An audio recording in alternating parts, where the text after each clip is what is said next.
Greetings one and all, this is Lloyd Brown and welcome social media family to my vlog. Now today's video is going to be a little bit big, deep and somewhat serious because, as I've often stated in my videos, that it's not every day you're going to be seeing me killing teeth. There's going to be days where I'm going to be morose, there's going to be days where I'm going to feel depressed, and there are days I'm going to feel really angry. And that's solely within music. What I like about music, what I dislike about music, the good in music, the bad in music, and the downright ugly in music. That's the basis. That is the basis. I'm not here to beef with no one. I'm not here to cause controversy in that regard because it's foolishness and I don't subscribe to that. However, I think I'm in as good position as any to relay what I need to relay to people, to the world. Because positive energy is positive energy. Negative energy is negative energy. But energy is energy. And what you feel from the energy I'm bringing is up to the eye. You know, because even when Jesus said that he was the truth, the way and the life, he still got crucified. You know what I'm saying? So, here's the thing. I need to ask people some questions right about now because concerns has been raised in my consciousness, in my heart and soul, in relation to music. And the first question I want to ask is this.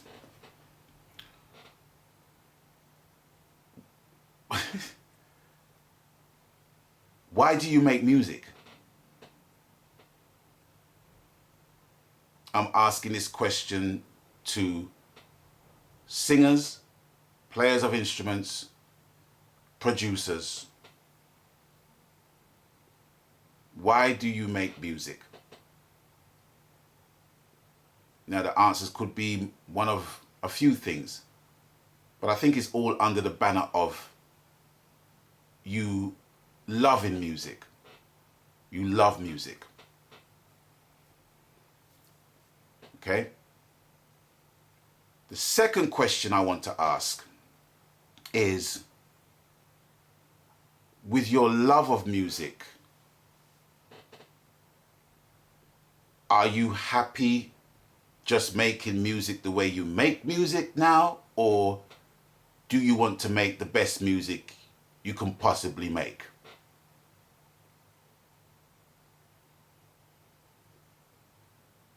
It could either be one or the other. I don't think there's a grey area where that question is concerned. The reason why I'm asking those two questions, it's simply this.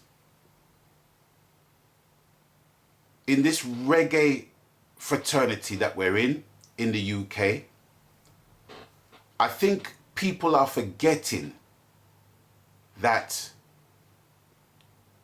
even though I might not be in your group of people or in your clique, I might not be in this clique, I might not be in that clique, I might not be in this clique, I still represent what you're representing. There's a lyric in my song called "What I Deal With" that says, "Me no roll in a posse, crew or gang. One pair of shoes just fits me one. I am cliqueless, therefore I am."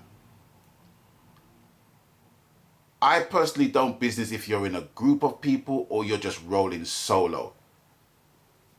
The one thing we all have in common is that We make music because we love making music. Whether we want to be ghetto fabulous or locally known and internationally accepted is down to the individuals. But I need to say this. Some people it might connect to more than others, but I need to say this because I had myself questioning myself and asking myself, is it me? Is it me? Is it me? Or is this thing going the way it's going? And it was more or less confirmed to me by 3 people who I've had contact with within the last few days.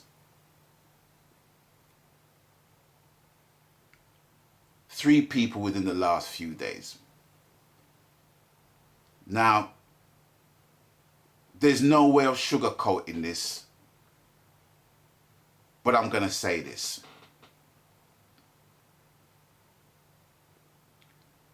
If me and my brethren's kicking it, right, and we're going down to an event or what have you, right, and my brethren neglects to wash him dirty frowsy skin before he put on him clean clothes and go out at night time, right, the question is, am I going to tell him he needs to go home and take a shower and put on some new clothes and come out again?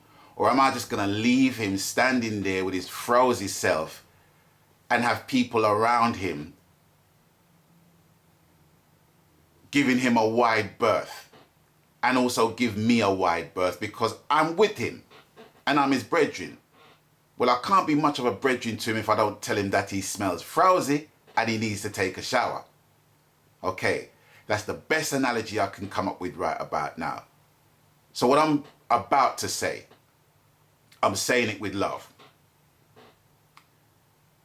In our UK reggae music fraternity, there is no doubt that there is an upsurge of talent that is making their presence known and felt. And a percentage of the music that has been made is really, really good. But there's a percentage of the music that's put out on road that is absolute shit, dross, drivel. It's shit. I'm not sugarcoating it. It is shit. Okay? Now, I'm going to tell you a little story about myself and how I actually got into producing. A dear friend of mine, he's no longer with us, right? His name is Flyer, ran a station called rhythmbuster.com. Before that, he was a DJ on Rhythm 365. He made me a computer, right? He built me a computer, which is that computer you see there. That has recorded 12 of my albums so far. It's just one of those things where I just can't throw that away. I can't upgrade it because it's the love of the handiwork that that man has put in that computer, right? He built a computer and I had no idea of what it took for me to be a producer. But nonetheless, prior to that point, I had worked with Bubblers, I had worked with Bitty McLean, and I have worked with Lloyd Campbell from Joe Fraser Records. And the combined experience of being around those people made me realize within myself that I need to up my game, because they were more or less at the top of their game. And music for me is something that I want to elevate. Not in terms of popularity, not in terms of stardom, not in terms of getting 20 forwards on the radio when my songs get played, but just to elevate myself in terms of the craft, in terms of the rudiments, in terms of how music is put together. Because when you look at people like Sam Cooke, Otis Redding, Nat King Cole, you know, people who basically bust their ass to have a place in popular music in an age where their faces weren't even allowed to be put on a record sleeve. And you look from then and the quality of music that was made then, right? Analog, vinyl, to this point where we have digital, and the music that's coming out of the UK. I know I'm using soul and R&B examples here, but even bring it to Jamaica. You know, from blue beat, ska, rock steady, reggae, roots, all of that rich history and tapestry that has been interwoven between genres that we've had, and we took that and made lovers rock music as our own identity within reggae music. From then till now,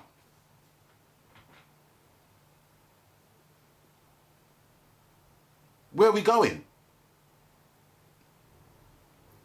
This is something I represent.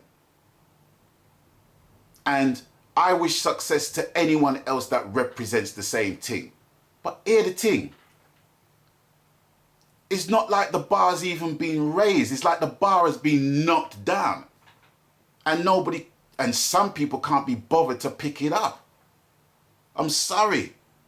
I'm really, really sorry, but it has to be said. Because people are coming to me. I'm not even reaching out. Well, I've reached out to a couple of people, I'm not going to lie. And I'm asking them, is it me or... But I had a phone call a couple of days ago from someone who I hadn't seen in years. A real cornerstone in the community of reggae music. Pick up the phone and said to me, Lloyd, brethren, long time I should have called you, you know, bless, but Ray, boy, you got any of your albums on vinyl? No, bless, it's just downloads. All right, here the thing. I only got 7 of your albums, you know, but me want to buy the rest of them, you know, bless. Just put it on a thumb drive and let me know how much it costs, right? All right, cool. Bless, later. Boom, done. But prior to that final piece of conversation I had with the gentleman, he was asking me, Lloyd, what's going on? What's going on what's going on with the reggae thing, yes, sir? I said, I don't know, bless. I don't know. I'm hearing what I'm hearing, you know, and it's good, bad, and indifferent, just like anything else. But he was saying, nah, brethren, it's bad, Rasta, bad. And I'm listening to it from his point of view. And I'm listening to it from other points of view. And they're all different points of view, but they're coming to the same conclusion, and they're coming to me. And I'm thinking, why are they coming to me? Well, maybe it's because I just say what I say and I mean what I say. You know what I mean? And it's something that I represent. It is something that I represent. And if the output of music is damaging what I represent, it's damaging me and it's damaging other people as well. I'm all for success from any quarters in this UK reggae music industry. But the truth of the matter is, yo, we got to raise the bar, bless. We got to raise the bar. Now, if people just want to be ghetto fabulous and just make tunes just to get played on the radio to get 20 dozen forwards, that's fine. But what you got to remember is that when you're playing your music, you're playing to the world. So when a 12-year-old youth or a 15-year-old youth who knows about lovers rock, who's got some kind of inkling as to lovers rock, where it comes from, and he's got the resources to listen to an internet radio station from the UK and he listens to what's coming out of the UK right about now, it's not going to bode well. And with a lot of the international counterparts that we have just coming over and just basically utilizing the marketplace that we have and just siphoning the economy that is here for us to generate and for us to reinvest in what we're basically doing, we can't feel a way about what's happening where our international counterparts are taking the music.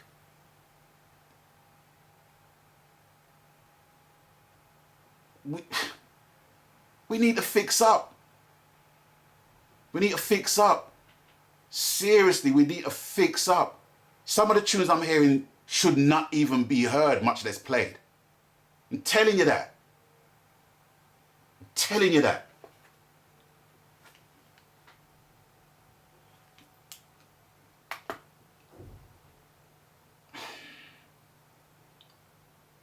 It's a craft.